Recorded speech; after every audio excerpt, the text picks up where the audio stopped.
Hello again, I am Blunty, and this is Pokemon Let's Go, and this friggin' game utterly blindsided me. Like, what the hell, man?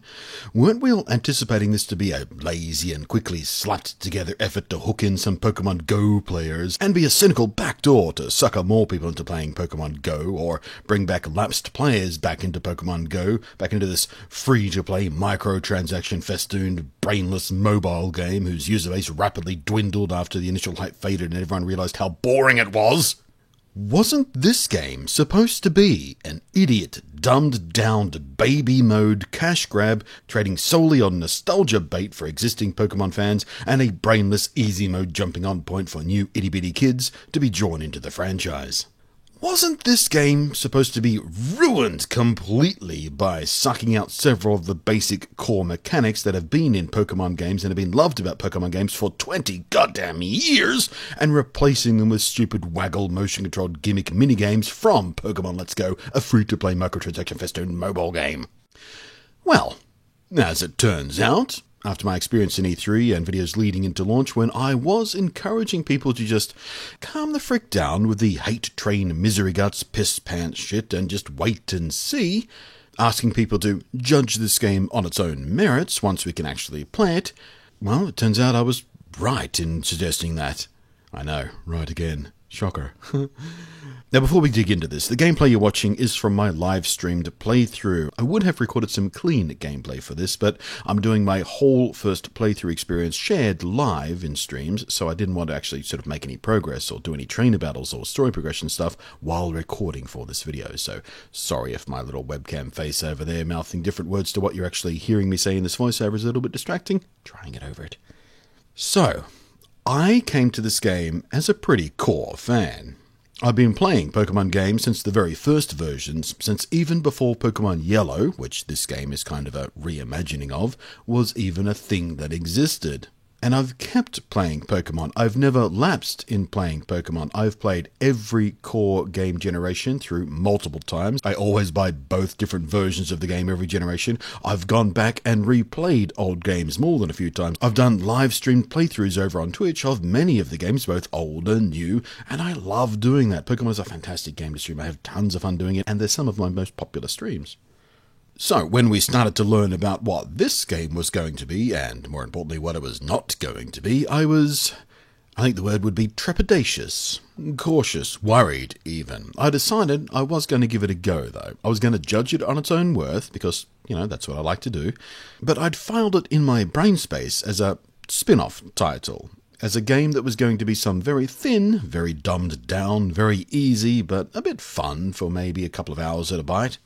I was very wrong about this. I've had a lot of trouble putting this game down. Streams that I planned to go for, 4 to 6 hours have gone for 8 hours or 10 hours.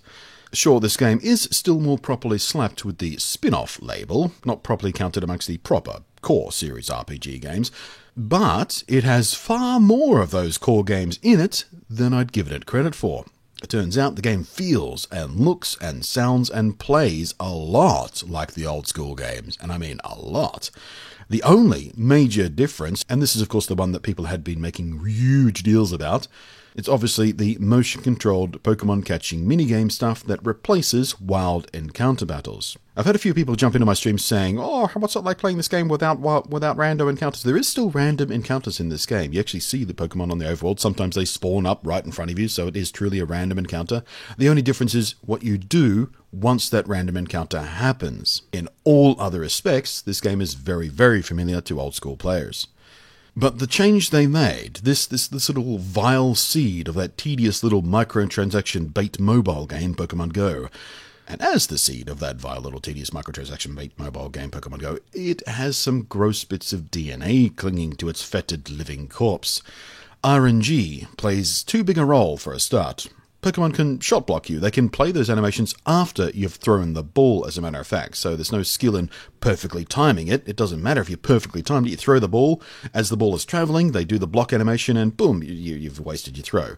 Pokemon can flee after the ball actually hits them in mid-animation. That happened a couple of times to me. I threw the ball, it bounced off them, and then they disappeared and fled, because the game had already decided, via RNG, that the Pokemon was going to flee. It didn't matter that I hit it with the ball, it just fled, and that's that. And the most egregious of all, the catch rates of the Pokemon have been dropped dramatically. Pokemon that used to be easy to catch with a single or maybe 2 Pokeballs now can take 3, 4, 5, 7. In the mobile game, all of this dropped catch rate crap is to ensure you burn through berries and Pokeballs much faster than you would have in other Pokemon games, which means you either have to keep mindlessly grinding Pokestops in the game, keep playing the game, keep playing the game, keep playing the game, keep providing them with your location and your data so they can sell it to third parties and make money off you that way, or, of course, you could just pay them real money for microtransaction items for egg hatches and Pokeballs and whatnot. And keep paying them real money to do so. Keep paying those little $5 at a time. It's only $5 at a time, just a little bit, $5 at a time. Keep paying. Here in a full-priced game, which thankfully does not have the microtransaction crap, they have bewilderingly kept that stuff which is designed to bait microtransactions, and it's annoying as hell. It is very frustrating to be forced to engage in this minigame in what seems to be a simple but at least skill-based activity of flinging the Pokeball, only to have that skill-based mechanic be utterly skull-humped by RNG BS. If it was purely skill-based, if it was all about properly timing it, and properly aiming it even, if we are forced to use, waggle mechanics, it would be fine, but it's not. The RNG BS really, really retards what should be skill-based. Add to that, the motion control stuff can sometimes be a little, let's call it temperamental, compounds the frustration a bit. Especially with the Joy-Con, you'll find sometimes your shots just wildly fling off to the side, even though you do own and have been using. And long story short, I quite like it, but we'll dig into that more in another video. Now, all of that said about the minigame, the waggles, and the RNG and all that kind of stuff, I still hate this waggle mechanic stuff far less than I thought I would. I had expected to only do this part of the game begrudgingly, only when I absolutely had to. But there is actual fun here, once you accept it for what it is. And the way catch chaining works in this game, or in what older games would be wild battle grinding, it is a topic whose details are beyond the scope of this video, but suffice to say, the rewards and the incentives for chaining together sequential catches of the same species in this game are both generous and very enticing. And outside of replacing wild battles with a minigame, literally everything else about this game is, in a word, charming. In 2 words, utterly charming. In 3 words, utterly bewilderingly and charming. In 4 words, utterly bewilderingly, shockingly charming. It's so charming. With a huge surprise, I found myself not just tolerating this game, but genuinely and honestly loving it. The presentation, although simple and comparatively basic by today's standards, is nonetheless completely delightful. The world is colourful, crisp and bright and happy and saturated and joyful, and it's just like a Pokemon game should feel like. The characters and NPCs are as quirky as ever, and the changes they've made, when compared to the original Generation 1 games, to characters and the story, are all actually good changes. There's not one thing they've tweaked or changed, and I was like, why did they do that? It was better before. It's all good stuff. The world feels more alive than ever, and not just because of the wonderful thing about how you can actually see the wild Pokemon wandering around in it, which I love, and I hope we never ever lose that in any future game, but in how you meet and re-encounter more core characters than ever before. It helps the world feel lived in and active and alive. And the game is genuinely, although sometimes perhaps accidentally, very funny, and it saccharine or laboured. To say I was charmed by the experience of this game feels like an understatement. I keep reaching for bigger synonyms like enchanting or alluring or I don't know what, and it's honestly difficult to not gush about how wonderfully enticing the presentation and feel of this game is. I had thought this game was going to be little more than a rush job, a band-aid, a patch by a small side team at Game Freak to give the main team a whole extra year to work on the big, all-new, all-glorious core main RPG hardcore series game we've been promised for the Nintendo Switch. Just a game to shove out the door, hoping nostalgia and desperately linking it to Pokemon Go would be enough to carry it. And to some extent, perhaps some of that is still true. However, there is a level of care, of passion, of love, of honest-to-goodness hard work and polish to this game that belies that cynical assumption. This game doesn't feel like a slapped together quick remake or nostalgia bait. It feels like a genuine work of love for the series. It's a reimagining made with care, with dedication, and with respect. Again, many of us old schoolers may still resent that one core change they've made. We may lament it and pine for the traditional wild battles.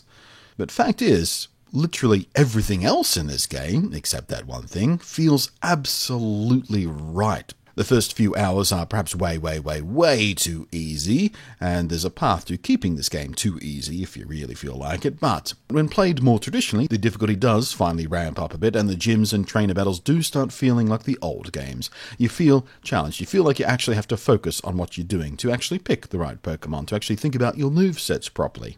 It's still not brutal, mind you. I mean, Pokemon has never been a hard game, but at least the difficulty deeper in this game feels at the same level as the older games did, at least when it comes to trainer battles.